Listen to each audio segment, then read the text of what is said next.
शाह साहब, एक जानिब पीपल्स पार्टी की सिर्फ हम आसफा भुट्टो साहिबा का बयान नहीं बल्कि हम मुख्तलिफ टीवी प्रोग्राम्स में देख रहे हैं, बड़ी सख्त किस्म के बयान उनके आ रहे हैं, जिससे लग रहा है कि जी झगड़ा बहुत सख्त किस्म का हो चुका है, नाराज़गी काफ़ी है। दूसरी जानिब हम ये भी देख रहे हैं कि जी कुछ मामला तय भी पा गए हैं, बजट को वोट देने के भी ये कहा जा रहे हैं इम्कानात हैं।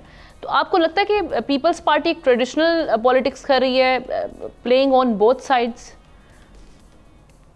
इसमें मेरे ख्याल में देखें, दोनों जमातों ने ये करोड़ों रुपए लगा के और अपने कैंडिडेट्स को करोड़ों रुपए दे के, उनसे लेके, करोड़ों रुपए के टिकट बेच के, करोड़ों रुपए की मिनिस्ट्रियां दे के इसलिए तो नहीं किया कि वो आपस में लड़ते रहेंगे। जब हम आपको जिस वक्त हुकूमत बन रही थी उस वक्त से लेके अब तक एक ही बात कर रहे हैं कि वो कोलिशन पार्टनर्स हैं और पीडीएम की हुकूमत है पाकिस्तान के अंदर, इसमें तो कोई दूसरी राय नहीं है। हम क्यों इस बात पे बहस कर रहे हैं कि बजट पास होगा या बजट पास नहीं होगा?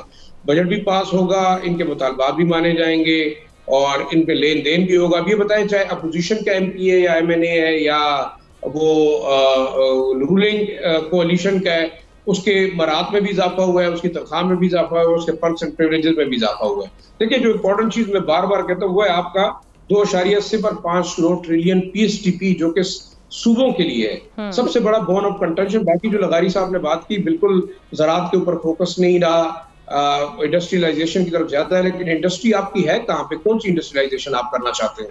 आपके पास तो मेरे ख्याल में वो सेक्टर भी बिल्कुल ड्राई हो गया जिसके उनके अंदर एनर्जी नहीं है, बिजली नहीं है, आपके पास गैस नहीं है और आप बार बार ओवरबर्डन कर रहे हैं सूबों को। आप देखें, 2 सूबे, बलूचिस्तान सबसे ज्यादा गैस पैदा करने वाला सूबा है, वहां पे गैस की शॉर्टेज।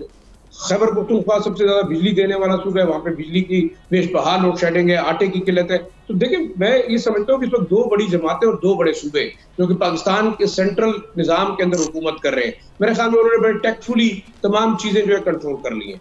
बाकी अब आपस में इनकी लड़ाई सिर्फ लेन देन के मामले पर, और ये भावता हो रहा है। मैं नहीं समझता कि किसी भी तरीके पीपल्स पार्टी कहीं भी ऐसा काम करेगी। दूसरा ये बताएं कि बजट का ज्यादातर हुजूम है किस चीज का?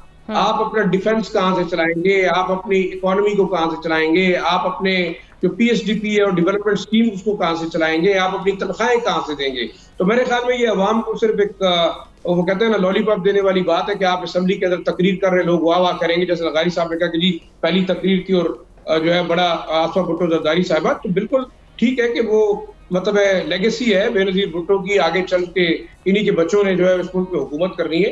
तो हमें बिल्कुल इस बात को शायद बड़ा ऑब्जेक्टिवली लेना चाहिए कि अगर इसी तरह की बारियों की सियासत होगी तो इनके दरमियान कोई झगड़ा नहीं है, ना इनको अवाम के साथ कोई दिलचस्पी है, ना अवाम की डेवलपमेंट के साथ दिलचस्पी है, ना इस मुल्क की बैंकरप्सी के साथ दिलचस्पी है। बजट ऑलरेडी पास है। मैं तो समझता हूँ, आप केपी की मिसाल ले लें, हम समझते थे कि शायद तहरीक इंसाफ की हुकूमत को बहुत बड़ी मुश्किलात का सामना करना पड़ेगा। तो आप ये देखें, यहाँ पे पीपल्स पार्टी बैठी है, उसने अलाउ किया कि बजट पास हो। यहाँ पीएमएलएन बैठी है, मौलाना फजल रहमान ने बिल्कुल हिस्सा नहीं लिया, बाकी छोटी मोटी जो जमातें वो तमाम है। तो मैं ये समझता हूँ कि इन तमाम अशराफिया के मफादात एक है, उन्हें पाकिस्तान के 80% अवाम से कोई दिलचस्पी नहीं है। सिर्फ 20% लोग जो कि सभ्यों के अंदर है, सेनेट के अंदर है, जो कारोबार कर रहे हैं, जो इस मुल्क के अंदर इंडस्ट्री चला रहे हैं, और मेरे ख्याल में ये उनके इंटरेस्ट की बात हो रही है। और जब उनके इंटरेस्ट सारे मामला पे हम जो देख रहे हैं, आप सब्सक्राइब करें और बेल दबाएं ताकि कोई खबर रह न जाए।